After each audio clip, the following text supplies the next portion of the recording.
सिंधिया के एक और करीबी की घर वापसी, कमलनाथ ने दी हरी झंडी। बीजेपी में अकेले रह जाएंगे सिंधिया, सहयोगी कर रहे हैं कांग्रेस में वापसी।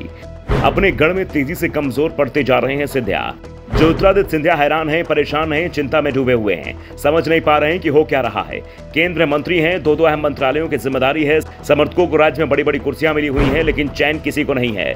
सिंधिया को सीएम पद की चिंता है तो समर्थकों को टिकट की।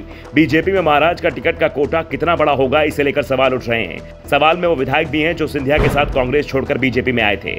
अब उनका टिकट भी संकट में है। कहा जा रहा है कि बीजेपी के इंटरनल सर्वे में वो कमजोर बताए गए हैं। ऐसे में महाराज के समर्थक अपने पुराने घर में कांग्रेस को दस्तक दे रहे हैं। कुछ वापसी कर चुके हैं तो कुछ घर वापसी के लिए अपना सामान बांध चुके हैं। ग्वालियर चंबल क्षेत्र से नाता रखने वाले यादवेंद्र सिंह यादव, बैजनाथ सिंह यादव कांग्रेस में वापसी कर चुके हैं और उनके कांग्रेस में जाने से सिंधिया को बड़ा झटका लगा था, क्योंकि ये वो कद्दावर नेता थे जो सिंधिया के साथ कांग्रेस छोड़कर बीजेपी में आए थे और अब वापस चले गए हैं। और अब सिंधिया को एक और झटका देने की तैयारी कांग्रेस ने कर ली है। इस बार शिवपुरी में बीजेपी के जिला उपाध्यक्ष और सिंधिया के करीबी राकेश गुप्ता ने बीजेपी से नाता तोड़ने का ऐलान कर दिया है। राकेश गुप्ता ने बीजेपी के सभी पदों से इस्तीफा दे दिया है और अब वो कांग्रेस में जा रहे हैं। भोपाल में उनके कांग्रेस में शामिल होने की तैयारी हो गई है और गुप्ता को उनके समर्थकों को प्रदेश कांग्रेस अध्यक्ष कमलनाथ और पूर्व सीएम दिग्विजय सिंह 26 जून को कांग्रेस सदस्यता दिलाएंगे। भाजपा से इस्तीफा देने के बाद ज्योतिरादित्य सिंधिया समर्थक रहे राकेश गुप्ता का कहना है कि वो भाजपा में जाने के बाद अपने आप को ठगा हुआ महसूस कर रहे थे। भाजपा में उनका कोई सम्मान नहीं था। शिवपुरी के राकेश गुप्ता का परिवार पुराना कांग्रेसी परिवार रहा है। उनके पिता स्वर्गीय सांवल दास गुप्ता शिवपुरी नगर पालिका के 3 बार अध्यक्ष रहे और कांग्रेस के जिला अध्यक्ष भी रहे हैं।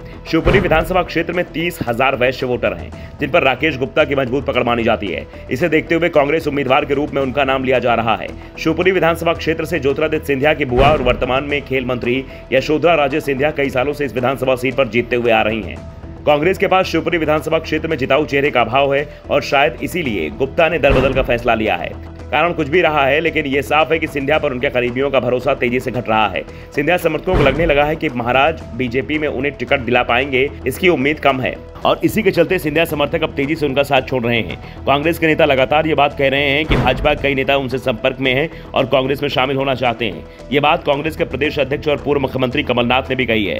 साथ में उन्होंने जोड़ा है कि बीजेपी से आने वालों को मैंने कहा है कि स्थानीय कांग्रेस से चर्चा करें, कांग्रेस में हेलीकॉप्टर लैंडिंग नहीं होगी। कमलनाथ भले ही हेलीकॉप्टर लैंडिंग की बात से इंकार कर रहे हो, लेकिन बात सिंधिया समर्थकों की है तो कांग्रेस के दरवाजे तुरंत खुले हुए हैं।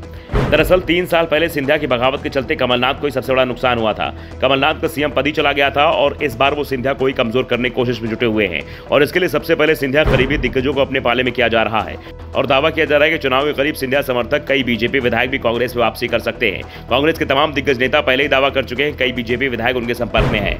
Bureau report, the Navdarpan news.